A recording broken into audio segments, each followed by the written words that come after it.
All right, good morning, everybody. Shalom, shalom, Shabbat shalom.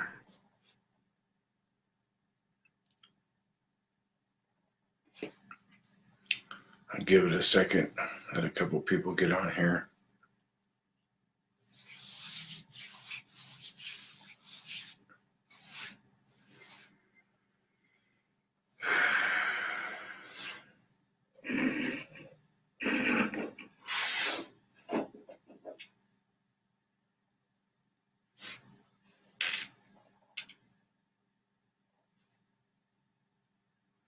Good morning, Treasure. How you doing?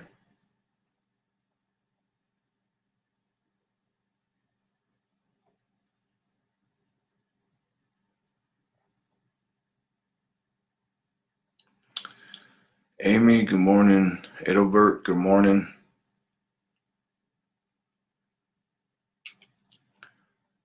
All right, so we will start. So we are on day 9, Ecclesiastes chapter 9. For I considered all this in my heart, so that I could declare it all, that the righteous and the wise and their works are in the hand of Elohim. People know neither love nor hatred by anything they see before them. All things come alike to all. One event happens to the righteous and the wicked, to the good, the clean, and the unclean, to him who sacrifices and him who does not sacrifice. As is the good, so is the sinner. He who takes an oath as he who fears an oath. This is an evil in all that is done under the sun, that one thing happens to all. Truly the hearts of the sons of men are full of evil. Madness is in their hearts while they live, and after that they go to the dead. But for him who is joined to all the living there is hope. For a living dog is better than a dead lion. For the living know that they will die, but the dead know nothing, and they have no more reward, for the memory of them is forgotten. Also their love, their hatred, and their envy have now perished. Never more will they have a share in anything done under the sun. Go, eat your bread with joy, and drink your wine with a merry heart, for Elohim has already accepted your works. Let your garments always be white, and let your head lack no oil. Live joyfully with the wife whom you love all the days of your vain life, which he has given you under the sun. All your days of vanity, for that is your portion in life, and in the labor which you perform under the sun. Whatever your hand finds to do, do it with your might, for there is no work or device or knowledge or wisdom in the grave where you are going. I returned and saw under the sun that the race is not to the swift, nor the battle to the strong, nor bread to the wise, nor riches to men of understanding, nor favor to men of skill. But time and chance happen to them all. For man also does not know his time, like fish taken in a cruel net, like birds caught in a snare.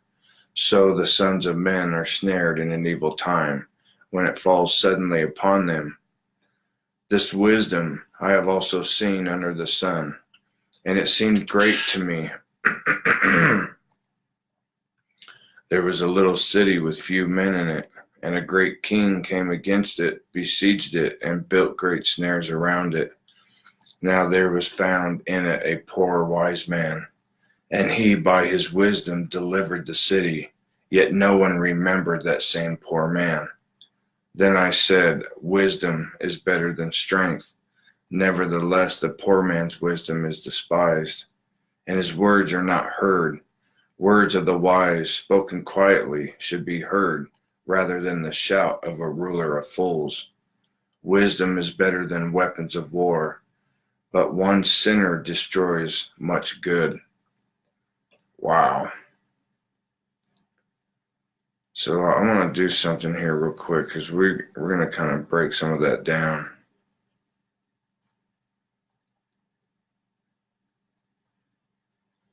But I want to look at something here.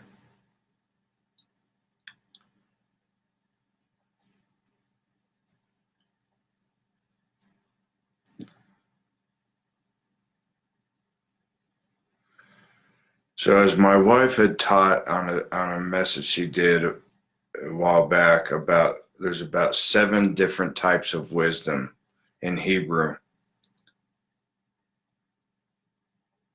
This wisdom is the Hebrew word for, and the last verse, it says wisdom is greater than war, is chakma. It means to skill, wisdom in administration, shrewdness, prudence, ethical and religious wisdom, wisely, skillful man. So it seems to fall in line with, it's kind of like to be wiser than the serpent kind of wisdom, where your wisdom is, like I said, shrewdness, skillful, wisdom in administration, knowing how to run things, knowing how to delegate things among your people, or if you're head over things, how to delegate that stuff, how to be also shrewd with your setup and your plan of attack, so to speak. It's all relates to that. So going back to that, man, where do I even start? Start at the beginning of chapter 9. All right, so for I consider all this in my heart, so that I could declare it all, that the righteous and the wise and their works are in the hand of Elohim. People know neither love nor hatred by anything they see before them. All things come alike to all. All right, so first we know Solomon's establishing that everything, absolutely everything, our works, everything is in the hand of Yah. Whether good or bad, it's all in the hand of Yah. And it is neither, people neither know love or hatred by anything that we see before us. It all comes alike to all. We all experience love. We all experience hatred. Yeah. There's not that mentality of, well, like the mentality of the two in the Brit Hadashah, where it has the rich, not the rich man, I can't remember, it's the guy in the center, and the one is boastful, praying boastfully, saying, I'm glad I'm not like this guy. I fast twice a week, and just boasting about himself, where the sinner's just on his knees, beating his chest, saying, I'm unworthy.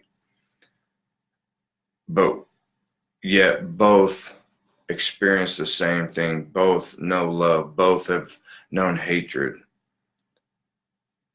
One event happens to the righteous and the wicked. So there are things that can happen to, whether you're righteous or wrong, whether you're good or live in sin, whether you're a child of the Father or a child of Satan. There are just some things that happen in this world because Yah allows things to play out. He allows things to happen on their own, yet everything will still come about to fulfill his will and his plan and what he has set forth. And that's where at the beginning, where it says that everything is in the hands of Yah. The good, the clean, the unclean, to him who sacrifices and him who does not sacrifice. As is the good, so is the sinner. He who takes an oath, as he who fears an oath. This is an evil in all that is done under the sun, that one thing happens to all.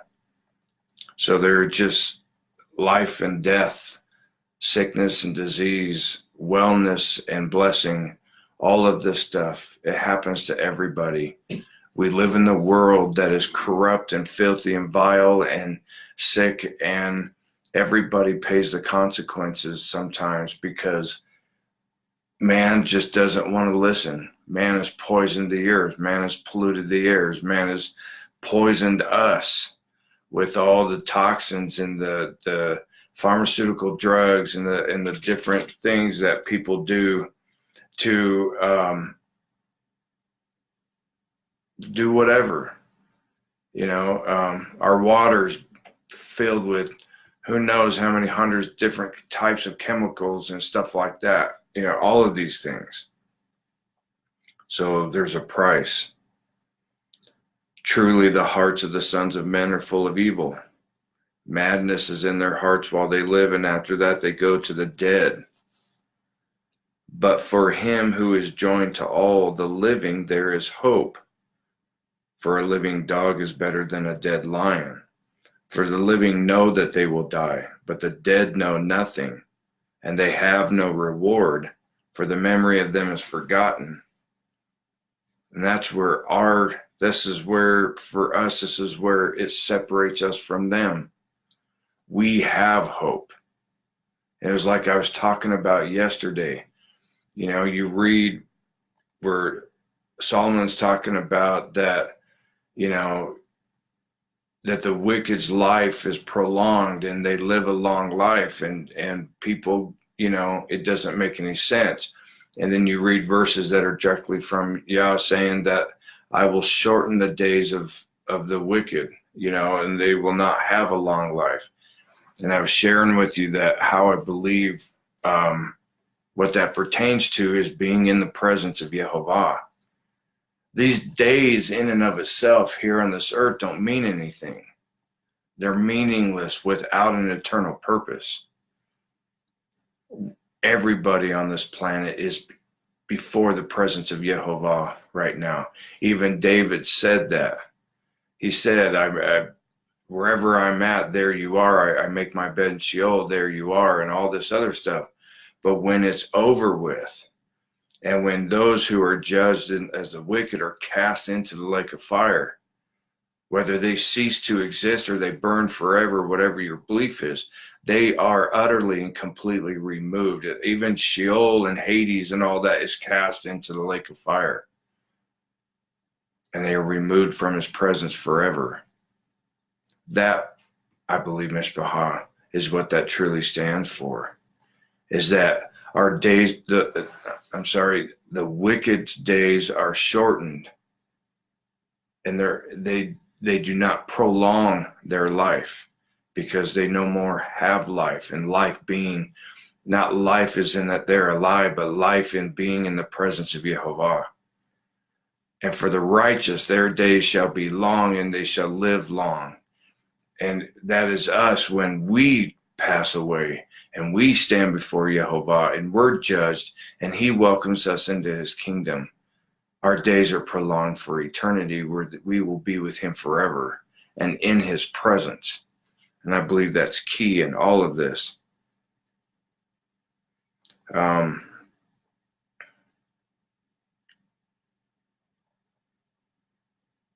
Nevermore will they have a share in anything done under the sun. Go eat your bread with joy, drink your wine with a merry heart, for Elohim has already accepted your works. Let your garments always be white, and let your head lack no oil. So no matter what happens, Mishpachah, no matter what we see under the sun, no matter what goes on, let it not tarnish our garments. Let it not pollute our heads, but let us stay and be in a constant white garment without spot and blemish. Let us constantly be anointed over our head with oil. Live joyfully with the wife whom you love all the days of your vain life, which he has given you under the sun, all your days of vanity, for that is your portion in life and in the labor which you perform under the sun. That's exactly what it is without Yehovah. Without Yah, that is, your life is that for the days under the sun. and then it's not. Whatever your hands find to do, do it with your might, for there is no work or device or knowledge or wisdom in the grave where you are going. I returned and saw under the sun that the race is not to the swift, nor the battle to the strong, bread to the wise, riches to men of understanding.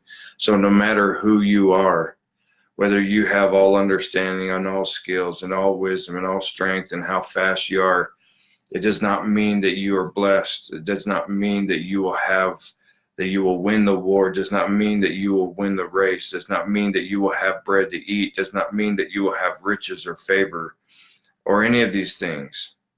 But time and chance happen to them all. That means that some fall through the crack, and some gain these special things because of corruption or because of being bought or because of whatever the case may be. It's just this all of this mishpachah, all of what Solomon is saying, it boils down to, in a nutshell, it's all a result of sin that has come into our life through when Adam and Eve first sinned. When sin came into the world and made the world corrupt and unclean, this is why this is the way it is. This has been the repercussions of these things. For man also does not know his time. That's one of the things that,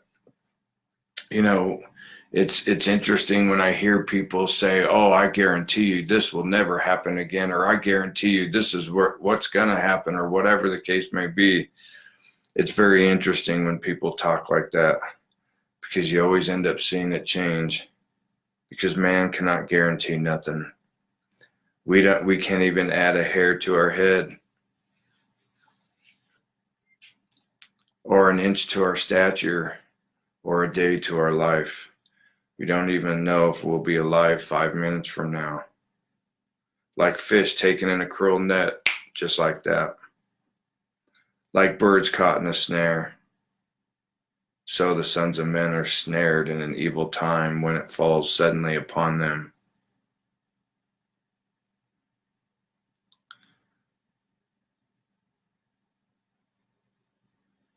These are all the things, Mishpachah, and how we need to be, how we need to understand.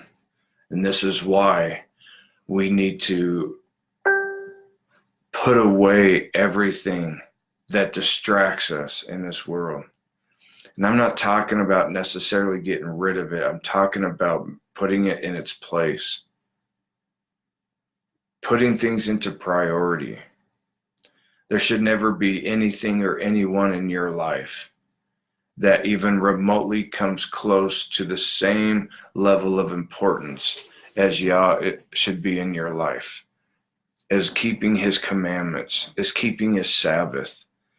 It's a guy that he supposedly is a pastor of a congregation, and this guy justifies, and he claims to be a Torah keeper, and he claims that we have to keep the Sabbath, but just about everything that he's told me of what he does on Shabbat, he breaks Shabbat. He doesn't even honor Shabbat. He profanes it, and he teaches his congregation to do the same. He doesn't set that time aside unto Yah. He thinks that by just doing mouth service to it and having a little assembly on Shabbat is keeping Shabbat. And when it's so much more than that.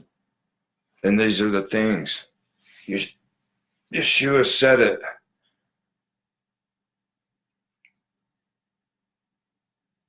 He said that you must be willing to hate father and mother, brother, sister, wife, children, everything. And obviously we know not a literal hate. But he's saying that he must be first, far above anything and anyone else. People with their projects and their hobbies, their cars and their houses, or their careers and whatever the case may be, sports that they love to do. How many parents are willing to put off a Shabbat every once in a while so their kid can play in football or baseball or basketball or whatever it is on a Shabbat. Whether you like it or not, you're profaning Shabbat if you claim that Shabbat is the Sabbath. If you claim that you're a Sabbath keeper, you're profaning his Shabbat. There's no excuses. There's no, well, it's okay this time. On any of his commandments, on his feasts, on anything, he must come first. Everything else is vain. It's vanity. All it does is distract us and draw us away from him. All it does is take us out of his presence, when we should be fully and completely locked into him, eyes locked on him, where nothing can get our attention. Nothing can distract us from him. Otherwise, our life is meaningless. If we take our focus off of him, our life is meaningless, mishpachah. It is vanity. And it always boils down to the same question. How far are you willing to go for Yehovah? How far are you willing to go for the one who died for you? How far are you willing to go for the one who decides whether you enter into eternity with him or not? And Brother Robert, our elder Robert, him and I are going to be preaching today. And we have a very interesting message that kind of goes along with a little bit of this, but looking forward to this. Will be the first time that Robert and I have preached together, but looking forward to doing this message, because mishpachah, as we get further and further into these days and we see everything happening in this world, from the wickedness of abortion and the wickedness of war and the wickedness of genocide and the destruction of the natural disasters and all these things, and the people who are rising up to power and all the stuff that's going on. Mishpachah, we're not supposed to be praying for it to not happen, because scripture says all these things have to happen to usher in the second coming of Messiah, the return of Messiah. So I want this stuff to, let's go. Whatever needs to be done to bring Yeshua back so that it can all be put to an end, that's what we need to be praying. But more importantly, we need to be spiritually ready for what's coming.